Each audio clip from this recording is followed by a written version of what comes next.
So, good afternoon, everyone.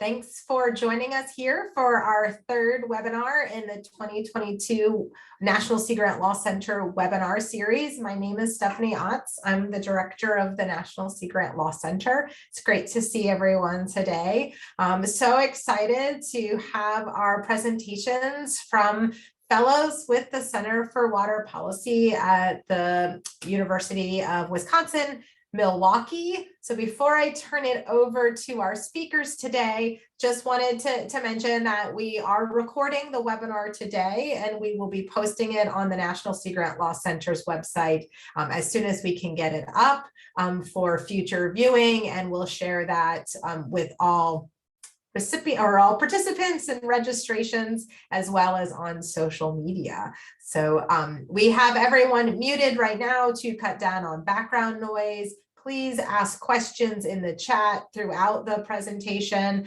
and then there will also be time for Q&A at the end. And so with that, I'm very excited to turn it over to Melissa Scanlon to give us a little bit about introductions and backgrounds for today's webinar. Thanks, Stephanie. Hi, everyone. I'm Melissa Scanlon. I am a professor at UW-Milwaukee School of Freshwater Sciences and the director of the Center for Water Policy.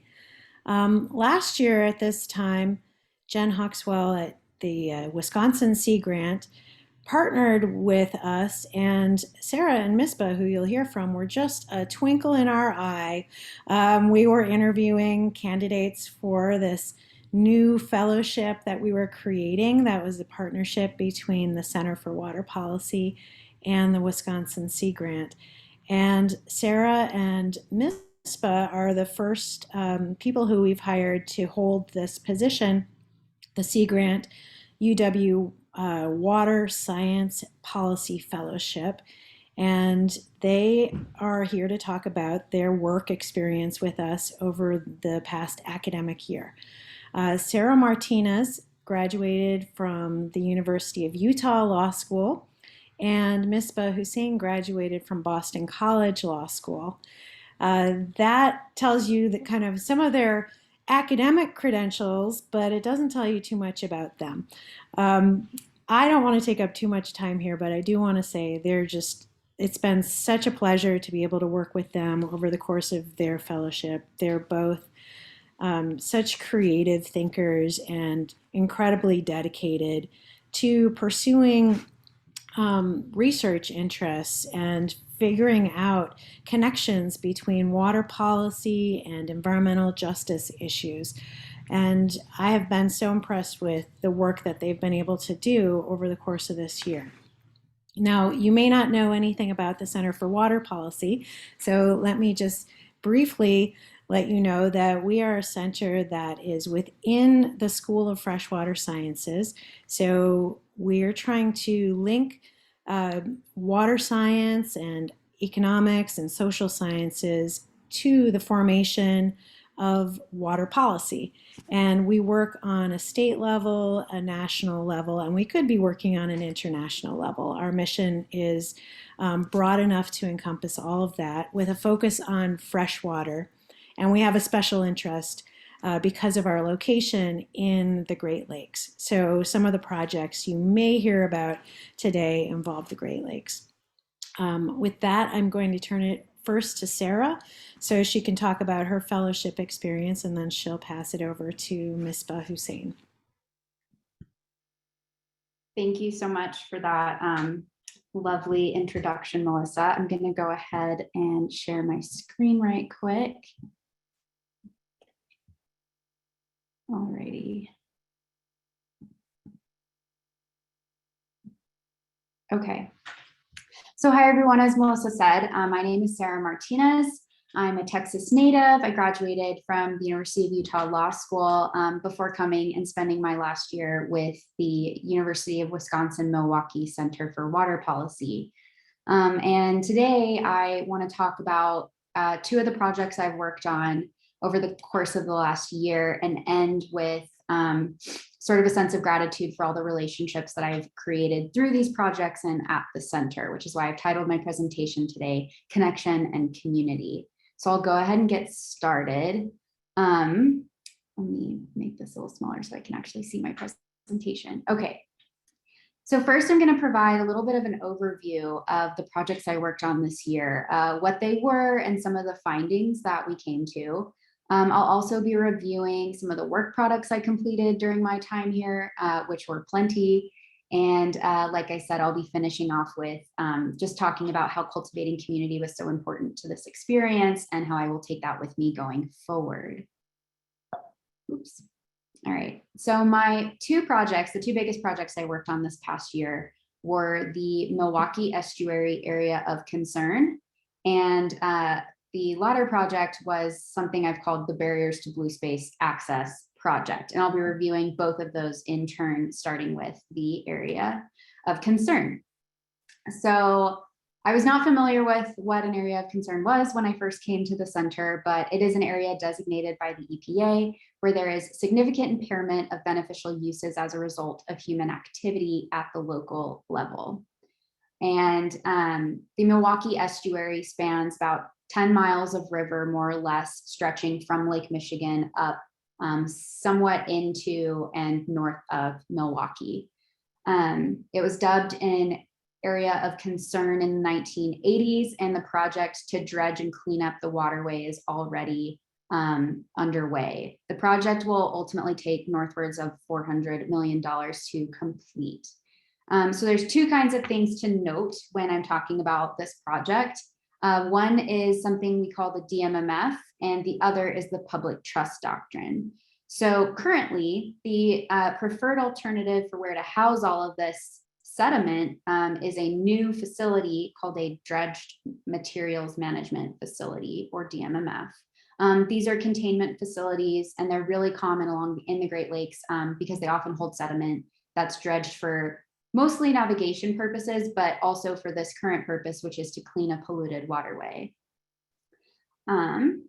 Let's see. And in this case, the DMMF that they're going to build will actually hold the sediment contaminated with heavy metals, PAHs, and PCBs, two of which are carcinogenic. So it was kind of a big project when you're thinking about it that way. The other thing to note about this project, and a legal doctrine I spent a lot of time getting to know, is the public trust doctrine. And so in Wisconsin, the state constitution imposes a duty on and gives authority to the state to act as trustee of the state's waters.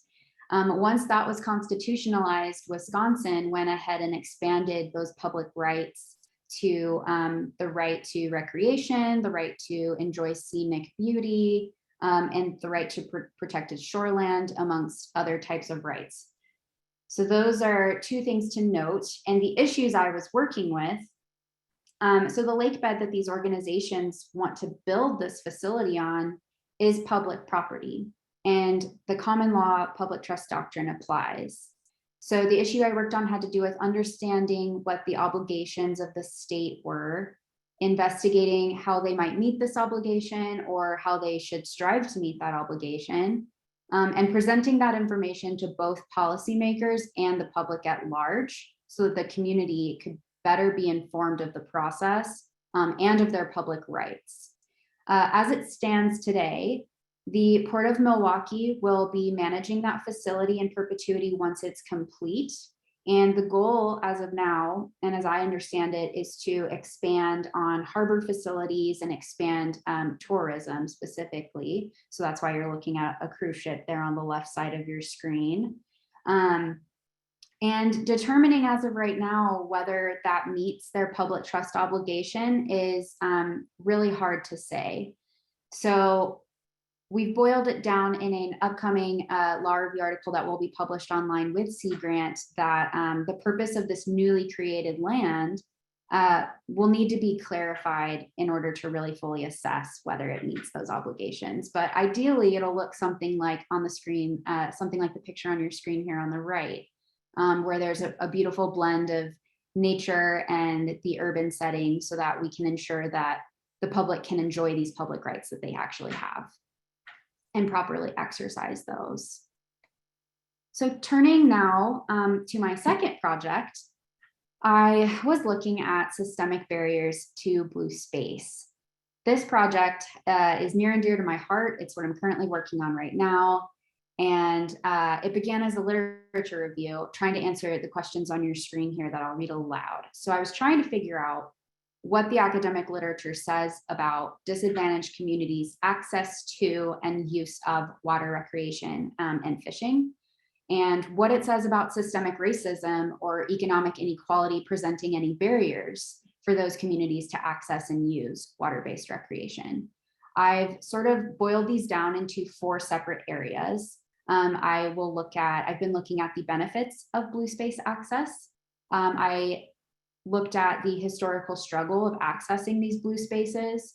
And from there, I reviewed academic literature demonstrating the current barriers to accessing those, as well as legal tools to alleviate some of those barriers and ensure that all disadvantaged communities have equal access to and enjoyment of their blue spaces. The goal of this project, my goal of this project, was to bring attention to longstanding history of racially diverse communities and their ties to blue spaces, and connecting that with the intentional displacement of these communities away from blue space or the lack of access to these spaces. So I'll start first with the benefits of blue space. There are plenty, there are several. I've boiled that down into 4 different categories: social, health, economic, and environmental. Some social benefits include providing spaces for teamwork and leadership through sport, or also cultivating a sense of stewardship. There are studies out there that demonstrate more access to and time spent in blue spaces and in nature generally result in more pro-environmental behaviors and attitudes. So that is a benefit of cultivating these spaces in our neighborhoods. Some health benefits include lower prevalence of obesity and obesity-related disease, lower prevalence of high blood pressure, as well as the alleviation of several mental illnesses, including anxiety and depression. The economic benefits were really baffling to me. I don't understand that much about economics, but this was very enlightening. So investment in green and blue infrastructure, so investment in places like on your screen here, that is I believe it's the Detroit Riverwalk. I could be totally wrong on that. But they've shown to yield really large financial returns, which is a huge positive and a huge benefit to creating these types of blue spaces. And then finally, some environmental benefits include creating these spaces sustainably has the potential to restore really natural ecosystem services, as well as promote resiliency in some of these places, which will be really important in the Great Lakes region as climate change continues, which Ms. Bo will talk a little bit more about later. The other thing that I discovered as I was conducting this research was the historical struggle of accessing these spaces. I grew up in Texas, where I don't remember learning a ton of this stuff. So it was really eye-opening for me. But historically, it's more or less well documented that most, if not all, disadvantaged communities are not so privileged to have unfettered, safe, and equitable access to green and blue space. And on your picture is during the time of legal segregation, when even beaches were segregated between white and Black. And as part of this research, I uncovered a lot of the connection focusing on the Black experience, starting from slavery and going kind of all the way through the 1960s and 70s and looking at racist land use and housing, and how those sort of began this historical struggle to accessing some of these spaces. Moving on to some of the barriers. So after I understood a little bit of the history, I wanted to see how is that reflected in the academic literature? Do they match? The literature did demonstrate several barriers that may discourage disadvantaged communities from visiting blue spaces. These include safety and discrimination, the impacts of racist land use and housing, proximity issues, and then lack of transportation issues. So those last 3 sort of fall in line with each other and sort of flow together. Some of the safety and discrimination issues are were often seen in a pool setting where Black people were not able to enjoy the poll setting in the same way that white people were and that sort of thing. So it was really heavy research, but really good to know. And so after I sort of reviewed all of this and saw this all demonstrated academically and statistically, I wanted to see how can we alleviate some of this? How can we alleviate what is essentially an environmental injustice? And there are potentially several tools that can help alleviate that, including some federal constitutional provisions like the public accommodation provision or the First Amendment. I've been looking at funding opportunities to expand access or create more access points so that it's easier for disadvantaged communities to enjoy places like the beach or a lake. I've also looked at the Civil Rights Act and what that can do for blue space access. The public trust doctrine, again, it's been a common theme in all of my projects. As well as looking a little bit more forward towards some more systemic solutions like NEPA and the upcoming Environmental Justice for All Act of 2022. So I'm excited to do a little bit more research in how these all will potentially provide solutions and create more access for disadvantaged communities in blue spaces. So now I just want to turn to some of the work product I've created as part of both of these projects. For the first project regarding the area of concern, I actually, it was a massive team effort to create this webinar where we cultivated a diverse group of panelists and had really interesting discussion around the idea of lake bed fill, actually filling ground from the lake bed up and creating new land, and investigating what public rights the public has in those newly created lands. So on your screen are just two graphics I created in promotion of those two of that event, which had over 200 participants. So it was a really informative and just an amazing growing experience for me personally. As a part of that event and research, Melissa Scanlon and I did a radio interview, which was the first for me. That was an incredible experience, very nerve-wracking, but awesome. And they transcribed our conversation and also published that on their website, which you can find here at that title, Cultivating Conversation. I also published a blog post with the State Bar of Wisconsin Environmental Law section, which has now been archived in, I forget where it is. I will send out a link after this, but that was also, I'm no stranger to writing blog posts, but it was so well received, which I'm very grateful for. But those were both first for me, more or less. So it's been an incredible experience engaging with the media as a new lawyer. A big part of being a policy fellow, a legal policy fellow, is writing policy briefs. In law school, you don't get a ton of experience with that. So I was so grateful for the opportunity to write my first policy brief with the center, published on our website, and you can see the first page here. It was a painstaking process, but ultimately we're both very happy. We're all very happy with how it turned out.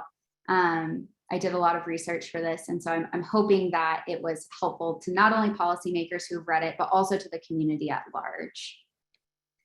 The larger sort of work products that have come out of this year have been two law review articles. The area of concern law review article will be published, like I said, with Sea Grant, hopefully this summer. I believe it's this summer. And the title is Great Lakes Restoration and the Public Trust Doctrine, Milwaukee's Restoration, Obstacles and Opportunities. That will chronicle all of the information I've gone over and more about the project going on here in Milwaukee and in Lake Michigan. The other project I've been working on, and the one I'm working on currently, is a new law review article that I've titled Racism in the Water, Liberty and Access for All in Outdoor Recreation, which will chronicle all of the information I just went over in terms of systemic barriers to blue space access, in which I review everything I talked about and more. So it's been a lot of hard work, and it's been a lot of research, but all so awesome. Finally, I just want to end with cultivating community. As part of both of these projects, I had the extreme privilege of working with really incredible people, not only within my team, Melissa, Marilyn, and Misbah, who I believe are here today, but also with other organizations and leaders of other organizations. Cheryl Nunn from Milwaukee Riverkeeper was really helpful in the early research of the area of concern. We talked a lot with attorneys and retired attorneys from the Wisconsin Department of Natural Resources. We partnered with both Wisconsin's Green Fire and the environmental law section of the Wisconsin State Bar to promote our public rights in Milwaukee at Milwaukee's Fresh Coast event. And through that, I was able to have the opportunity to create relationships in both of those organizations and learn a lot about marketing. And it was just such a wonderful experience to get to know all of these attorneys and create relationships. And I hope to take those going forward with me and all the lessons learned as well. So thank you guys for sticking with me today and reviewing some of my research. I'm very excited for the article to come out, and hopefully the other one will be published, but that's a little bit of what it was like for me as a fellow with the Center for Water Policy this past year. So thank you so much. Thank you, Sarah. Thanks so much. And that was great. In the interest of time, we're going to move to our second speaker, Misbah, but please, you can use comments in the chat. And then we can also circle back at the end if there are follow-up questions. And so Misbah, it's over to you now. All right, thank you so much. Just give me a moment, please, to share my screen. All right, can I get a thumbs up if that's showing up properly? Yes. Okay, wonderful, wonderful. Okay, so again, thank you to everyone who could make it here, and thank you to all the folks at the Sea Grant Law Center for inviting Sarah and I to share about our work. It's an awesome opportunity, and we hope that you'll find it interesting. So the subject of our talk today was climate change, disadvantaged communities, and flooding, all topics which I was very fortunate enough to work on during my year as a fellow. But cramming a year's worth of projects into 15 minutes is a bit of a tall order. So rather than going in depth into every project I've worked on, I thought it would be best to build towards a more detailed discussion of one of my more recent projects. And that is a law review article that I co-authored with our director, Melissa Scanlon, on the subject of disadvantaged communities and water infrastructure funding. This is a cool project that I think is really a culmination of a lot of the research and themes that I explored earlier on in the year, and a good showcase of our work. So what I'm going to be doing today is giving you a little bit of context before going into that discussion. So I'll start by talking about climate change, of course, and its impact on our water resources, particularly its increase of our flood risk. I'll then talk about some of the equity issues that are involved with that increased flood risk. And then I'll pivot to talking about the substance of the article and our recent developments in water infrastructure funding, and really framing that as an opportunity to address some of those equity issues. So I'll give an overview of our federal programs for water infrastructure funding. I'll talk about what is even meant by that term, disadvantaged communities. And I'll give an example of how one state, Wisconsin, is implementing its own funding programs. Okay, so a lot to cover, so I'll dive right in and start with climate change. Climate change is ubiquitous, right? It affects every region on the planet, and of course, by the same token, every region on the United States. And when we're talking about its impact on water, we are seeing an increase in polarization, or an increase in extremes. And this is depicted on this map here. So this is a map showing changes in rainfall in the US across the last century. And green means there's been a substantial increase in that rainfall. So places in the Northeast, the Great Lakes, are substantially wetter than before, whereas places like the Southwest are substantially drier than before. So both of these phenomena are driven by the same kind of processes, and they both are uniquely harmful to human communities in their own ways. So consider the drought in California, wildfires up and down the West Coast, and of course, the increased hurricanes and flooding events that we're seeing along the Gulf Coast. But being in Milwaukee, we care especially about what's going on in the Great Lakes region. And in the Great Lakes, we are seeing fluctuations in our lake levels, kinds that are more intense and more frequent than ever before. Climate change essentially is disrupting the natural processes of precipitation and evaporation that control the lake levels at any given time. And so here's a diagram from the Army Corps of Engineers. And really what I'd love for you to pay attention to is that section that I circled on the right there. This diagram shows changing lake levels on lakes Michigan and Huron over the past century from 1920 to 2020. And those two stars that are there indicate record high lows in 2014 and record highs in 2020. Values which had never been seen in the history of record keeping. And these record lows and highs occurred only about 6-7 years apart from one another, which is amazing because in history, normally this type of transition from a low to high would take decades to occur, not just within a span of 6-7 years. So something very dramatic is happening. Both low levels and high levels have effects for our communities, but I'd like to focus on what happens when you have high water levels. And high water levels means more flooding, more erosion, more stress on our infrastructure and property. And so this is an image of a highway adjacent to the lakeshore, which has experienced an unprecedented amount of erosion beneath it, leading to the eventual collapse of the highway itself. You can imagine something like this is quite expensive to repair and address, and also could be very threatening to our welfare of our communities. We have other effects, things like wastewater systems backing up because of flooding and risking cross-contamination between our wastewater and drinking water systems, all sorts of health effects, which I won't go into now given the time, but just know that this is a major concern for our well-being. And it's not just the Great Lakes, it's not just the coasts or the lake shores. All over the country and different research projects, we learned that the flood risk is increasing nationwide. And so one of our other projects was focused on looking at flooding and looking at national flood insurance as a key tool to address this increased flood risk. And really the way national flood insurance works is that insurance is provided based on classifications of an area as a high-risk flood zone, low-risk flood zone, what have you. All of these classifications are done based on maps that are developed by FEMA, right? The federal agency, FEMA. And what we were surprised to learn was that majority of FEMA's flood maps are pretty out of date. This map shows the average age of FEMA maps for different regions. Blue is better. Blue means the flood map is less than 5 years old, but you could see just how little blue there is on this map. Majority of the flood maps in the country are older than 5 years and thus may not accurately reflect the flood risk that a region is experiencing, especially when you consider how much climate change is affecting this level of risk. More concerning, I would say, is the fact that this unmapped flood risk is concentrated in communities of color, low-income communities.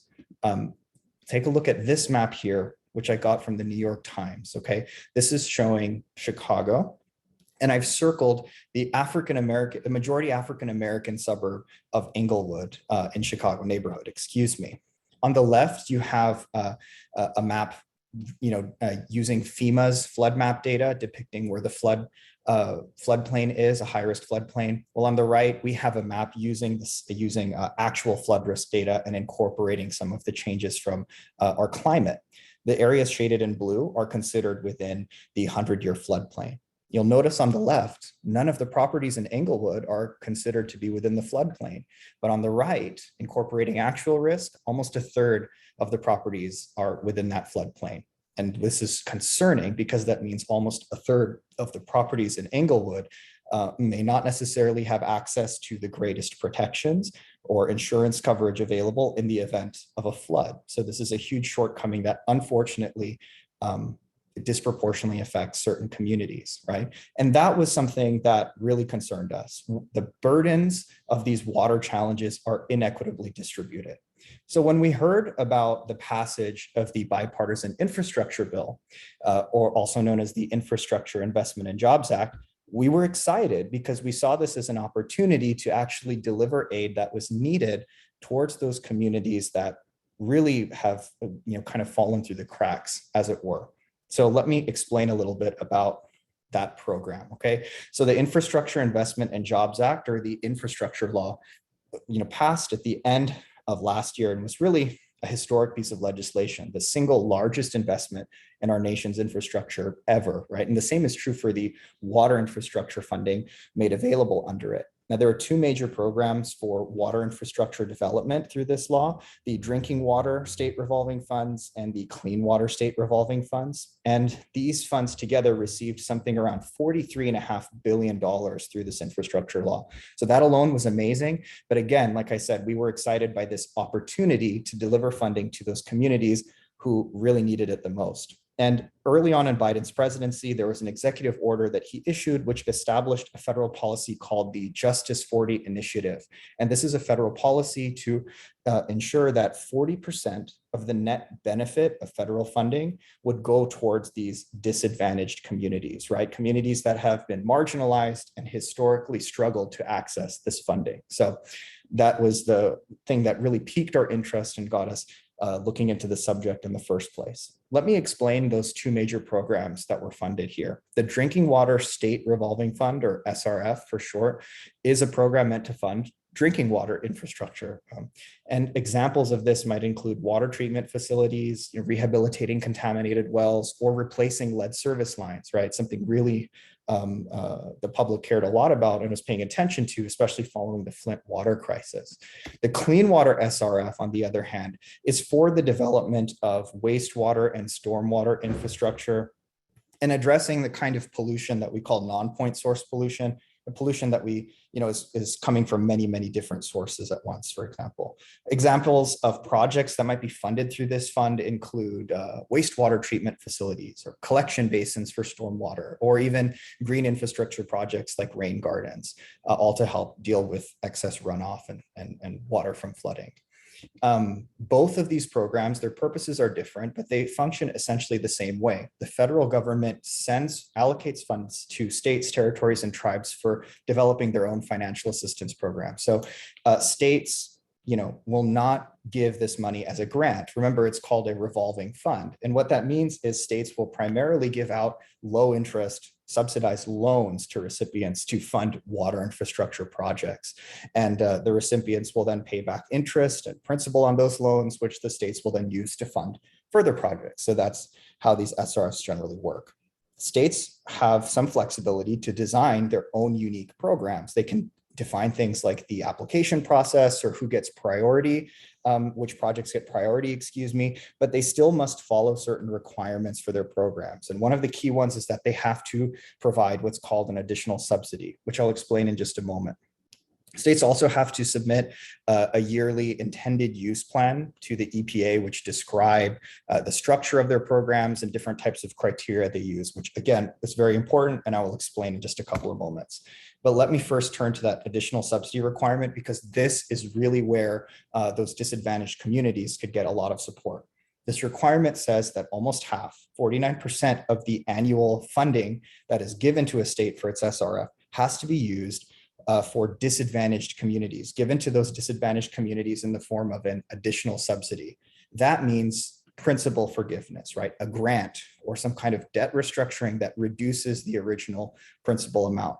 It can't be a low interest or even a zero interest loan. And this makes sense because say you have a water system that's very poor, a lot of ratepayers who are low income, maybe a small number of ratepayers, like 15 households served by this water system. A water system like this, the issue is not paying back the interest on a loan. Heck, the issue is the loan amount itself and that principal. That is the huge obstacle to taking on a new project. And so this requirement is really targeted at addressing that obstacle and removing that hurdle for these communities. So it's very, very important. Now, you have to be a disadvantaged community to get this funding, this best form of funding. But what is a disadvantaged community? Well, when I say this, we commonly understand many factors contribute to how disadvantaged a community might be. Things like how close they are to pollution, language isolation, the level of educational attainment or income, or housing cost burden for a different community, and many more things besides that. This is just a small handful, but none of those things are kind of enshrined in the infrastructure law itself. There's no explicit definition given in the law. Rather, states are allowed to develop their own unique definitions and criteria for this term, right? So essentially they get to decide who is eligible for this financial assistance.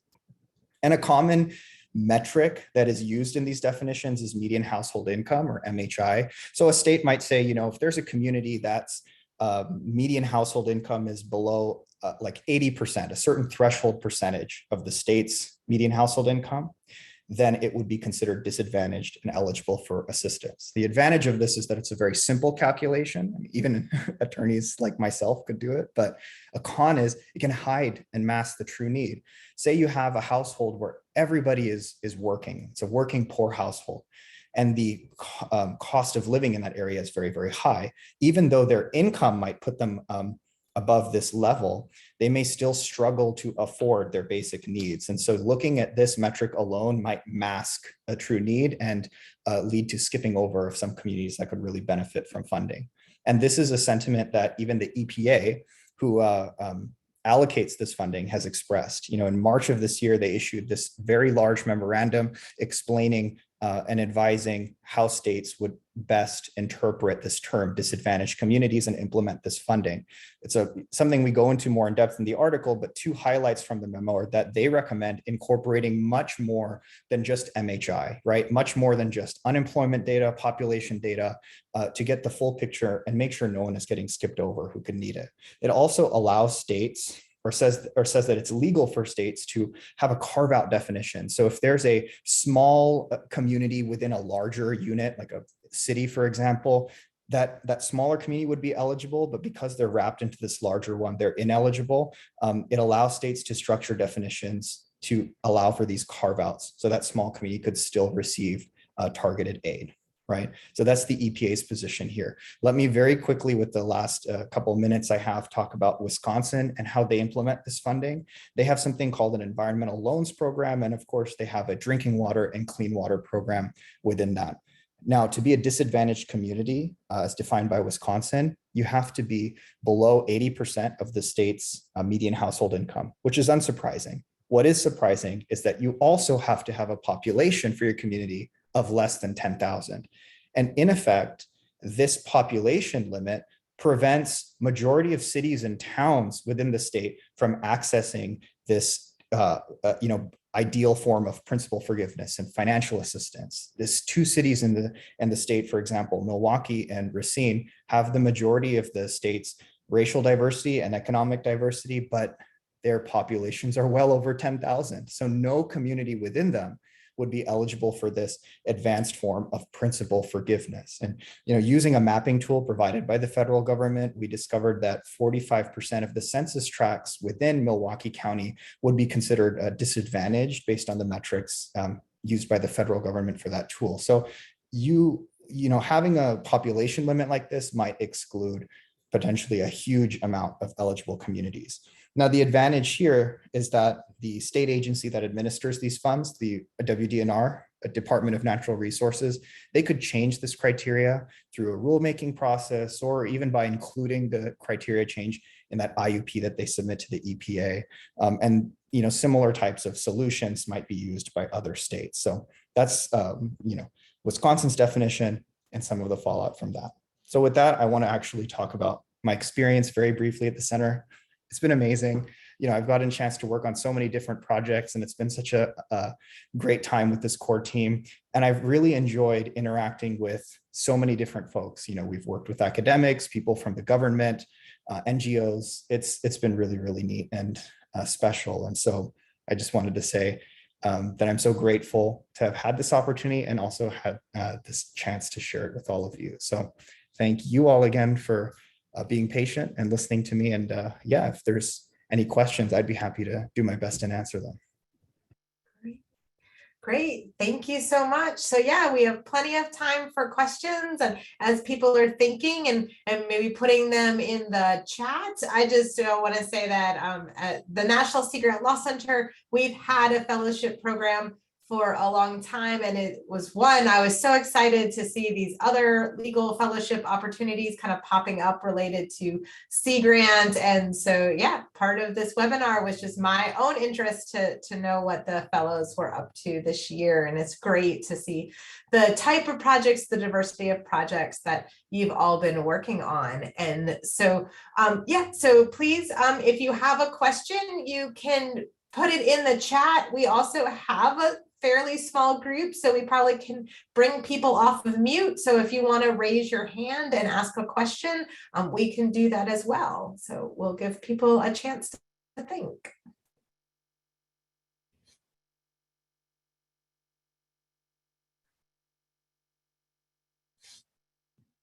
While we're waiting for questions, Stephanie, do you want to tell us a little bit about what the fellows, the legal fellows, do in your office as a comparison point?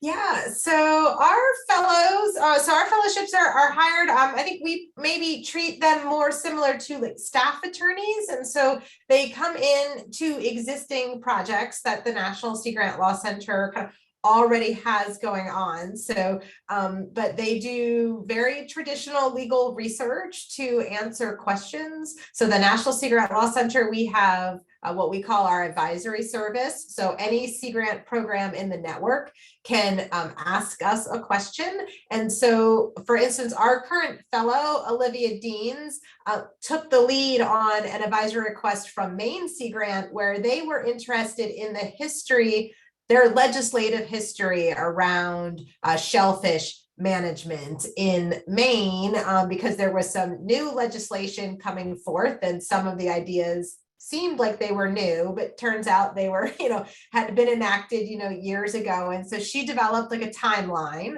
of legislative changes to their management regime. But our fellows also get, the opportunity to present their research at conferences, write law review and journal articles. And so it's just a great way to get energetic, knowledgeable, enthusiastic recent law graduates kind of into your program that can really help to enhance the work that you're doing and kind of get a couple more hands and minds on these issues. Absolutely. That sounds great. It sounds like one difference between yours and ours is that because I'm on the faculty and have teaching responsibilities, I'm able to create some opportunities for our fellows to do guest teaching and get to experience that piece of it as well. But otherwise, it sounds really similar. Yeah, it does seem like the structure, that's right. Like we don't have as kind of a close of connect. Oh, we're connected to the law school and we teach, but not as faculty. And so it's not as easy for us to get our kind of fellows like into that aspect of it. But yeah, I think the structure is the same. Good. Okay. All right. Well, I don't see any questions, which is good. I mean, your presentations were so great. You probably, answered everything for everyone. But so I just, again, I think one just popped up. Oh, yeah, Sarah. So there is one in the chat for you. Just, I think, try to make connections. But the question is, did you find the term blue space to be common in the literature, or is that like what you've just taken to referring to it? Yeah, thank you so much for that question. So blue space is what I decided to call it. It historically was referred to specifically by whatever blue space was experiencing racial violence at the time, whether that was the beach or a lake or a pool. And then in the academic literature, looking at statistical correlation between whatever happened historically and seeing if that had any kind of effect, they would refer to it very differently, varying between studies. So for my article's sake, I've decided to term all of like man-made and natural blue space, or yeah, man-made blue space and natural blue space as blue space. And so that was a decision that I made early on just for the sake of the article and for the sake of minimizing confusion going forward. But yeah, that was just my choice. Great. Thanks. Okay. Well, we'll just give it maybe another 30 seconds to see if anyone else has questions. And as we're waiting, I'll just remind everyone that we have been recording the webinar. We are going to follow up and get that posted, and we'll let everyone know when the recording is available so that you can share it with your colleagues and others who might be interested. Thanks, Sarah, for putting your email in the chat. As Sarah mentioned, the National Sea Grant Law Center publishes the Sea Grant Law and Policy Journal. And so we're working on getting Sarah's article kind of through the publication process, but I'd also be a shout out for anyone who's on the webinar that might be interested in publishing. You're welcome to reach out to us with your research. And so with that, again, I want to thank Melissa, Sarah, and Misbah for joining us and sharing more about the center and their fellows program, along with the Wisconsin Sea Grant connections that are there. And so, yeah, so thanks everyone for joining us, and stay tuned for our next webinar later this year. Thank you so much. Thank you. Appreciate you hosting us, Stephanie. Thanks. Take care. You. Take care.